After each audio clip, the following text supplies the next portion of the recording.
जी, अपना अनुभव शेयर करिए ताकि लोगों को एक आस्था हो, विश्वास हो कि दरबार में कल्याण होता भगवती कृपा से।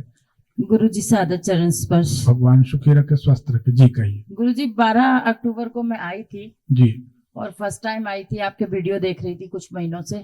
जी थोड़ी सी दिन देख पाए थे, ज्यादा नहीं देखे थे अभी। जी तो फिर उधर पलवल में हुआ, वहां नहीं जा पाई मैं। जी तो फिर गुड़गांव में मैंने कहा 12 अक्टूबर को कुछ भी हो जाए हम जरूर जाएंगे। जी तो मैं बेटे के साथ आई थी गुरु जी। जी जी तो 8 या 9 नंबर की पर्ची मेरे नाम की निकल गई। बिल्कुल। अब वो पर्ची निकल गई तो हम आए आपके सामने। जी और गुरु जी कुछ क्वेश्चन मैंने पूछे मेरे बेटे के बारे में।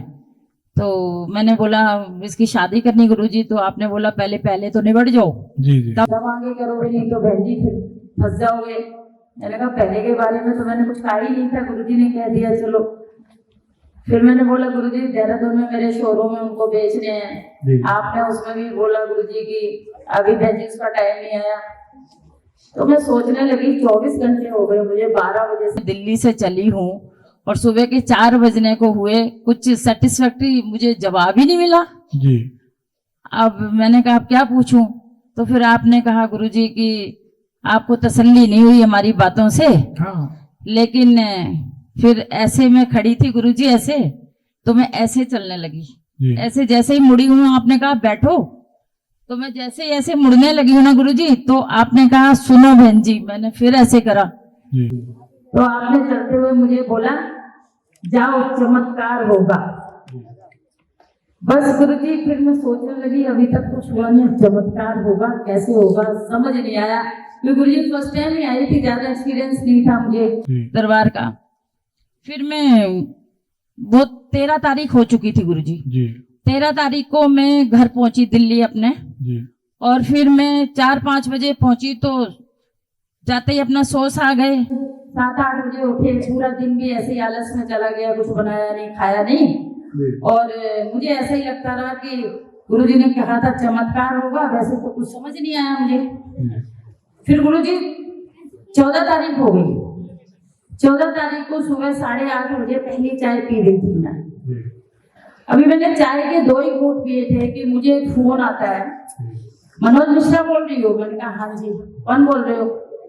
बोले मैं बांसवाड़ा से फला पुलिस स्टेशन से ना फला पुलिस वाला बोल रहा हूँ। मैंने कहा हाँ जी बताओ। बोले आपके बेटे का ना तलाक हो गया। मैंने कहा भाई साहब सुबह सुबह मैं ही मिली हूँ क्या? अभी 8 बजे है, तलाक हो गया? 8 तारीखों से तो मैं गई नहीं, मेरे बेटे का तलाक चल रहा था ना, मेरा बेटा गया। 4 मुकदमे पहले चल रहे हैं उनके, जो 50 लाख की डिमांड उनने कर रखी, 8 लाख और मांग रहे वो कह रहे खर्चे दो हमें, जितने भी दिन से हमारा मुकदमा चल रहा है। हम कम से कम 60 लाख रुपए उनको पे करते तब तलाक होता, और पहले वो 4 मुकदमे खत्म होते तब होता तलाक। तो मैंने कहा ऐसा नहीं होता। बोले देखो मैडम मुझे मेरी ड्यूटी थी, मैंने अपनी पूरी कर दी, अब आप देख लो। मैंने कहा कि अच्छा।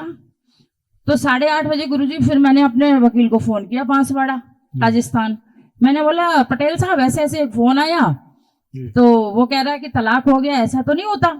बोले मैडम 30 साल हो गए मुझे प्रैक्टिस करते हुए, मेरे जीवन में तो ऐसा तलाक कभी नहीं हुआ। ना आपने 1 रुपया पे किया उनको, ना आप 8 तारीखों से आए हो, ना आपका बेटा आया, ना समझौता हुआ, कुछ भी नहीं हुआ। आप तो आते तक नहीं हो। आपके तो उल्टे वारंट होने चाहिए, आपके बेटे के भी होने चाहिए, और हो ही नहीं सकता ऐसा। मैंने कहा फिर भी आप जाओ कोर्ट में, जाओ देख के आओ, ऐसे फोन कोई क्यों करेगा। बोला ठीक है अभी आधे घंटे में कोर्ट खुल जाएगी, 9 बजे मैं पहुंचता हूँ। वो गया गुरुजी, 9:15 बजे वकील का फोन आ गया उसी का मुझे।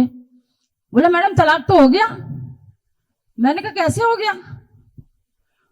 बोला ये मुझे ही नहीं पता, मैं आपका वकील हूं, मैं यहां बैठा हूं और मुझे नहीं पता कि तलाक कैसे हो गया। मेरे जीवन का तो ये मतलब पहला ऐसा है, मैंने सुना भी नहीं। मैं हाई कोर्ट लड़ता हूं, मैं जोधपुर जाता हूं। तो मैंने कहा कि भाई मुझे भरोसा नहीं हो रहा, सच बताऊं हो नहीं सकता ऐसा तलाक। बोले हो गया। मैंने कहा तो वो लड़की की डिग्री होती है ना, तलाक की डिग्री होती है, मैंने कहा वो निकलवा के दो मुझे। बोले मैडम आपसे पूछे बगैर ही है ना, मैं अप्लाई कराया हूँ, 4.5 घंटे में डिग्री के कागज आ जाएंगे, आपको मैं सेंड कर दूंगा। गुरुजी उसने 8:30 बजे रात को मुझे कागज सेंड किए। सच बता रही हूँ, हो तो गया, आज तक भरोसा नहीं हुआ ऐसा काम हो गया। सच में नहीं भरोसा हुआ गुरुजी, मतलब। और सच बात ये है, अभी मैं 4-6 साल मुकदमा लड़ती, 10-20 लाख रुपए तो वकीलों को भरती, बिल्कुल 50-60 उनको देती, तब जाके 1 करोड़ के टच में गुरुजी ये हो जाता, तब भी समझ लो सस्ते में पिंड छूट गया। लेकिन गुरुजी एक चवन्नी नहीं लगी। आपको कोटि कोटि प्रणाम गुरुजी, चमत्कार तो हुआ है, बहुत बहुत धन्यवाद। इतना बड़ा चमत्कार हुआ है कि आज तक भरोसा नहीं हो रहा गुरुजी कि काम हो गया मेरा, सच बता रही हूँ। ठीक है गुरुजी, प्रणाम गुरुजी। भगवान सुखी रखे।